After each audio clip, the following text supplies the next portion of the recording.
With this single play, Karcher, the top Korean Osu player, earned himself $3,333. I mean, that's more than winning the Perennial, Corsace, and OWC, which are some of the biggest tournaments to have ever existed. So why was a single score worth so much? Well, to start, Dokito's Yomiuri was ranked nearly 5.5 years ago, and at the time, hardly anybody could come close to FCing this map, with the notable exception of some of the top players like Shigetora, who, if he had FC, would have been 1002 PP and the most impressive score for a while. Inspired by Shigetora, many other players would attempt to claim the first FC on Yomiuri for themselves. However, maybe it was the sporadic triples or the cursed jump section, but everyone who tried to FC this map would meet their demise before reaching the end. You're fucking joking. When BTMC got his one slider break score on the map, it solidified the existence of the curse of Yomiuri. A month later, the first instance of a bounty was set on Yomiuri. By then, the bounty had increased to an unfathomable $3,333. It was like tension slowly building up when you drop a Mento in a soda bottle, until it finally reached a precipice and exploded. But before we took a turn for a sequence of events no one could have ever imagined happening, what is an Osu bounty? Well, it's essentially when someone decides to put money up on a score for a beat map. This is commonly done through the Osu Bounties /So Matches Twitter that is run by skill. However, the amount of money, as well as the mods required to claim a said bounty, vary from bounty to bounty. But one thing that most bounties, if not all, require is a live play of the map, and this commonly comes in the form of someone recording their gameplay or streaming it on Twitch. When Karcher seemingly did the impossible, the entire community went up in a frenzy. I mean, how did a player who's not even in the top 10 in the world claim one of the most ridiculous score bounties of all time? And with such ridiculous accuracy at that. Did Karcher, from his first FC on Yomiuri, just get $3,000 richer? Well, not exactly. As previously mentioned, bounties come with set terms and rules that must be followed in order for a monetary prize to be claimed. On Karcher's FC, he just simply wasn't recording. People were in conflict as to what should happen. However, Karcher did what many believe to be absolutely impossible, and he FC'd the map twice. Step back for a second and think about how nuts that is. A map ranked nearly 6 years ago that no one had been able to conquer was FC'd twice by the same person within 24 hours. Had he not FC'd the map again, who knows what could have happened with the massive amount of prize money. And it's a very real possibility that it could have been given to the next player who FC'd it that was recording. While there was all this hype around the Yomiuri bounty, it's important to note that it's not the only Osu bounty that exists. Currently, there's over $10,000 up for grabs on the Osu bounty spreadsheet. For example, want to make a quick 600? Just pass the top diff of Galaxy Claps. There are many more bounties out there, and I'm not going to go through all of them, but there are a wide variety of maps and mod combinations where you can earn money. Why do people care enough about a score being set to actually spend large amounts of money on setting bounties? To understand more, I decided to talk to the person who contributed $1,106 of his own money to the Yomiuri bounty, Pavliniox.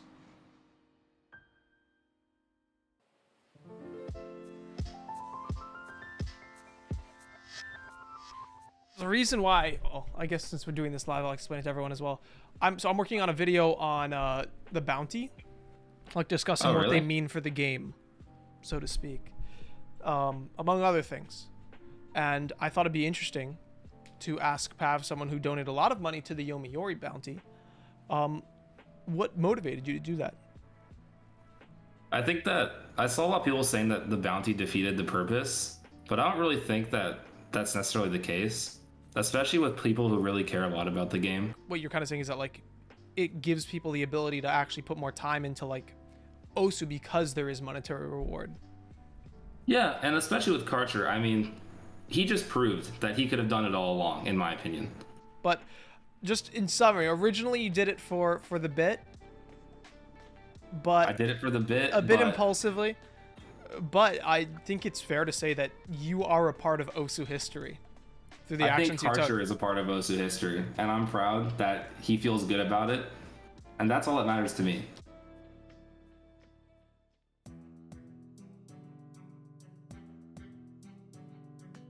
So are bounties a good thing for Osu? I think that the prevailing opinion among the community is that they make the race to set a score a bit more exciting and provide a way for top players to make some money in a game that they devote a large amount of their time to. However, that is not to say that bounties are all entirely positive, and there have been some critiques and criticisms by people in the community in the past. Throughout my research of this video, I talked to numerous people in the community, from top players to people who responded to my Twitter questionnaires, to try and get a temperature check of the attitude towards bounties. One really great point that Neon Potato, the current global ranked number 10 player, brought up is that some bounties simply just aren't realistic. I'm sure that while many in the community would love to see an S rank on Excuse My Rudeness, it's worth pointing out that the lowest miscount is 17 by Vaxay. Even Emrek, as mighty as he is, managed to find 46 misses on his run on the map. Neon even went as far to say as there weren't really any maps he wanted to claim anything, saying that everything else besides Yomiuri, a map, mind you, that took nearly 6 years to FC, was too hard. Now you have to ask yourself, if someone in the top 10 believes that most bounties besides Yomiuri are not even worth trying because of how hard they are, is there a point to them existing at all?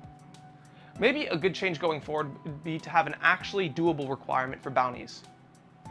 This would help encourage people who are willing to put money on the line for a bounty to be a bit more realistic with where they're putting their money.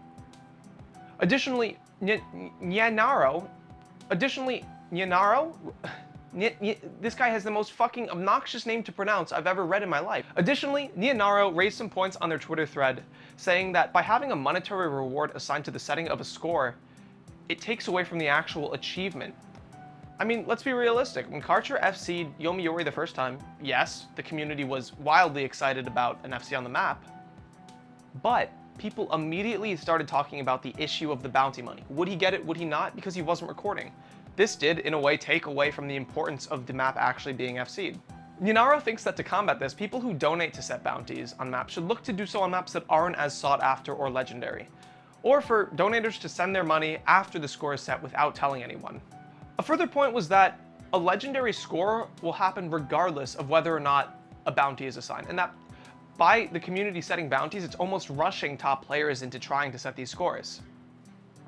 Another viewpoint I found was that there wasn't enough visibility for more unconventional maps, with many choosing to put their money on maps that were just simply deemed difficult. And I think while this is true, it's just a symptom of the most money always ending up on the bounty that the community at large thinks is the most impressive. Finally, another point I saw was that people don't like the idea of a bounty on a single map for a single score being worth more than winning some of the biggest stages Osu has to offer. Once again, this makes sense, but the blame doesn't inherently lie with the bounties that are being set. Maybe Osu tournaments should just find better ways to monetize and therefore increase the prize pools for their participants. Peppy has done an amazing job cultivating a community and building a truly incredible game. But he has been very clear that he does not want to pursue any sort of sponsorship for OWC.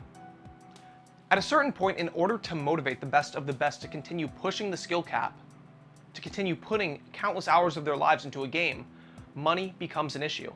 And I think the roundtable gives me hope that Osu can one day stand shoulder to shoulder with some of the many other largest esports like CSGO or League of Legends. But that is a topic for another video. Next section, 4 bounties. Despite there being some definitive negatives surrounding bounties, I still think they are a net good for the community. For one, they give the cream of the crop a way to monetize their skill and talent, therefore making it more justifiable for them to spend more time in the game doing insane things. In order to get a better idea of what a top player goes through while trying to claim a bounty, I decided to talk to Reedkatt, global rank 28, someone who has quite the relationship with Yomiuri, as I'm sure some of you know. Reed has over 700 retries on the map and has gotten as close as only having slider breaks on some of his best runs. Yeah, So, ask a question yet. Reed, Yeah? you spent a lot of time trying to go for the Yomiuri bounty. What was that like? Mhm. And how much of the Pain, torture, but for disgusting. It was horrible. how much of your grind to get that was for the money, and how much of it was for the score? I mean, I started before the bounty was there, right? And then it was like $1,000. I was like, oh shit, yeah, I want that. Sure. So you'd And say it like, was, yeah, then yeah, but after like 500 tries, I gave up. how many tries did you have in a It's not total? happening. Like 700, I think. It's not Jeez. that much. I didn't really count or like want the money that much. I think I would have tried a lot harder if I was actually interested in the money. So in other words, like you were primarily doing it for the score. Like the money was just like a nice bonus, right? Yeah, kind of. Kind of. My biggest takeaway from talking to Reed was that while a lot of people in the community might tunnel vision on the money associated with the score, that does not mean the score setter will. Is Karcher happy that he made $3,000? Of course, but who is to say that he is any happier about that than finally conquering a cursed map twice? Another big positive for Bounties is the extent that they increase the hype surrounding the setting of a score. I think it's silly to believe that money overshadows the score. The hype is not mutually exclusive. In the end, the bounty on Yomiuri getting to such a height only made for a more legendary turn of events that will certainly have their place in Osu history.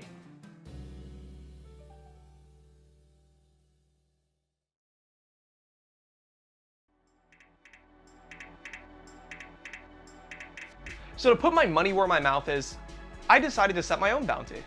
I wanted to find a map that wasn't popular, but I appreciated. $100 is up for grabs. Go give it a run.